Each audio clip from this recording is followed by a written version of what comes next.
Dear friends, आइए figure of speech की अगली सीरीज पढ़ते हैं। तो आज पढ़ते हैं फ्रेंड्स, कॉन्सोनेंस और एसोनेंस में क्या डिफरेंस होता है। अलिट्रेशन मैंने पढ़ा दिया है, तो इसको स्टडी कर लेते हैं। दोनों में क्या फ़र्क होता है, अलिट्रेशन में क्या फ़र्क होता है, समझते हैं। Consonance is the repetition of a sequence of two or more consonants but with a change in the intervening vowels. दोस्तों याद ये रखना है, consonance is the repetition of a sequence. Consonance में रिपीटेशन होता है of a sequence of two or more consonants, दो या इससे ज़्यादा कॉन्सोनेंट्स का सीक्वेंस में क्रम से जो है अगर रिपीटेशन होता है तो वहाँ कॉन्सोनेंस होता है। तो सीधी डिफिनीशन है कॉन्सोनेंस की, consonance is the repetition of consonant sounds. जब भी कभी कॉन्सोनेंट साउंड का रिपीटेशन होता है तो वहाँ कॉन्सोनेंस हो जाता है, but with a change in the intervening vowels. दोस्तों बीच के वावल्स में थोड़ा सा चेंज हो जाता है, कॉन्सोनेंट वही रहता है। नीचे एग्जाम्पल दे रखा है, इंटरवीनिंग मीन्स बीच के वावल्स में थोड़ा सा चेंज हो जाता है, कॉन्सोनेंट्स वही रहता है, वावल हल्का सा चेंज होता है, रिपीटेशन कॉन्सोनेंट्स का होता है, ये हमको याद रखना है। अब दोस्तों एक मैटर इसमें यह है कि अलिट्रेशन होता है कि अलिट्रेशन में भी जो है कॉन्सोनेंट का ही रिपीटेशन होता है और कॉन्सोनेंस में भी कॉन्सोनेंट का रिपीटेशन होता है। तो हमको कैसे ये समझ में आएगा कि यहाँ कॉन्सोनेंस है, यहाँ अलिट्रेशन है। सबसे पहले ये ध्यान देना कि कॉन्सोनेंस में कॉन्सोनेंट साउंड कहीं भी रिपीट हो सकता है, ईदर एट द बिगिनिंग और इन द मिडिल और at the end of the word. Word के शुरुआत में भी हो सकता है, बीच में भी हो सकता है, एंड में भी हो सकता है। कहीं भी रिपीटेशन अगर कॉन्सोनेंट का होता है तो वहाँ कॉन्सोनेंस हो जाएगा। और दोस्तों अलिट्रेशन जो हम लोगों ने स्टडी किया है, अलिट्रेशन एक स्पेशल केस होता है आप कॉन्सोनेंस का, तो कॉन्सोनेंस का ही स्पेशल केस है अलिट्रेशन।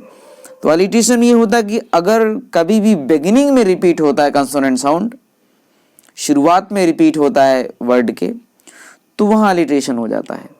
तो अब अगर कोई ऐसा एग्जाम्पल रहे जिसमें शुरुआत में भी रिपीटेशन हो, वर्ड्स के शुरू में भी ज़्यादा रिपीटेशन हो कॉन्सोनेंट का और बीच में भी रिपीटेशन हो, तो हमारे लिए मुश्किल है कि हम कॉन्सोनेंस लगाएं कि अलिट्रेशन लगाएं।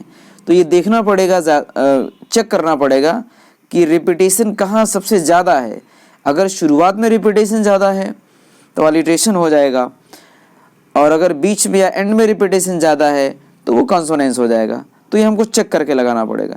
तो एक क्रिटिकल सिचुएशन है दोस्तों, बेहतर ये है कि ये अच्छा होगा कि कॉन्सोनेंस और अलिट्रेशन एक साथ ऑप्शन में नहीं रहे एग्ज़ाम में हमारे, तब तो हम ईज़िली लगा सकते हैं। लेकिन अगर दोनों एक साथ आ जाता है, ऐसा एग्जाम्पल है जिसमें रिपीटेशन शुरू में बीच में भी ज़्यादा है, तो हमारे लिए दिक्कत है। तो हम देख के लगाएंगे किसका रिपीटेशन कहाँ ज़्यादा है। अगर बिगिनिंग में ज़्यादा है तो अलिट्रेशन हो जाएगा, बीच में एंड में ज़्यादा है तो कॉन्सोनेंस हो जाएगा। तो कभी ऐसे एग्जाम्पल नहीं है तो हमारे लिए बेहतर है। और अगर डिफरेंस जो इसमें दोनों में यही होता है अलिट्रेशन और कॉन्सोनेंस में, कि अलिट्रेशन में बिगिनिंग में रिपीट होता है, कॉन्सोनेंस में कहीं भी हो सकता है, इसीलिए दोनों का एक साथ होना उचित नहीं है।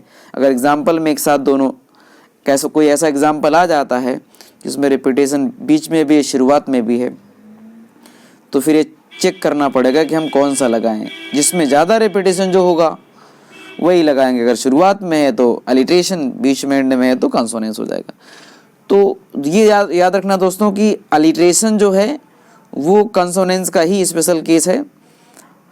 तो इसको याद रखना कि कब हमको अलिट्रेशन लगाना है, कब कॉन्सोनेंस लगाना है। एग्जाम्पल ऐसा नहीं हो जिसमें दोनों हो जाए, दोनों की संभावना व्यक्त की जाए, तो बेहतर है।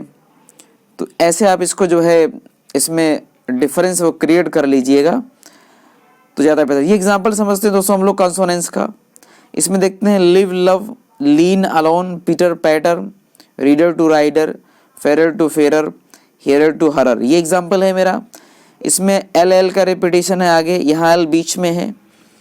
देखिए बीच में आई है, यहाँ ओ है, ये वावल चेंज हो गया मगर कॉन्सोनेंट वही है, तो इंटरवीनिंग वावल्स में थोड़ा बहुत चेंज हो गया है डेफिनेशन के अकॉर्डिंग। दोस्तों पीटर पैटर में टी का रेपिटेशन है, आर का रेपिटेशन है, पी का रेपिटेशन है। यहाँ रीडर में, यहाँ आर का रेपिटेशन रीडर राइटर में, डी का रेपिटेशन है दोस्तों, तो आर का रेपिटेशन ही है। ये फेरर टू फेरर, इसमें जो है आर का रेपिटेशन दोस्तों कई बार है, एफ का है। तो ये कॉन्सोनेंस है इसमें। और अगला हम लोग पढ़ते हैं एसोनेंस पढ़ते हैं। तो मुझे लगता है कि अलिट्रेशन और कॉन्सोनेंस में जो डिफरेंस होता है ये आपको सबको समझ में आ रहा है। थोड़ा सा अगर सचेत होकर के, अवेयर होकर के हम चेक करेंगे तो ईजिली हमको एग्जाम्पल में समझ में आ जाएगा हम कौन सा लगाएं। तो दोनों एक साथ नहीं आए ऑप्शन में तो हमारे लिए सबसे बेहतर यही है। अगला हम लोग पढ़ते हैं दोस्तों एसोनेंस पढ़ लेते हैं। ये बिल्कुल आसान सा है। Assonance is the repetition of identical similar same vowels. Assonance में वावल सेम वावल साउंड का रिपीटेशन होता है तो एसोनेंस हो जाता है। स्पेशली इन स्ट्रेस्ड सिलेबल, खास तौर से दोस्तों स्ट्रेस्ड सिलेबल में होता है जिसमें बोलने में ज़्यादा टाइम लगता है, माउथ ज़्यादा ओपन होता है, ये होता है। और लिखे in a sequence of nearby words, इसका मतलब सीक्वेंस में और नियर बाई वर्ड्स पास पास के शब्दों में जब वावल का रिपीटेशन होता है तो वहाँ एसोनेंस हो जाता है। तो यहाँ हम लोग एग्जाम्पल में देखें, दाउ स्टिल अनरेविस्ड ब्राइड अ क्वाइटनेस। तो दोस्तों ये ब्राइड में आई है, क्वाइटनेस में भी आई है। ये स्ट्रेस लेवल लिख रखा है इसलिए हमने ब्राइड और क्वाइटनेस को लिया है एग्जाम्पल में, इसको रेड कलर से कर दिया है लेटर को। और दोस्तों चाइल्ड में आई है, साइलेंस में आई है, टाइम में आई है दोस्तों। तो ये वावल साउंड का रिपीटेशन है। तो यहाँ जब भी कभी वावल साउंड का रिपीटेशन होगा तो वहाँ एसोनेंस हो जाएगा। तो मैं उम्मीद करता हूँ कि ये अलिट्रेशन, एसोनेंस, कंसोनेंस क्या होता है ये आपको समझ में आ गया है।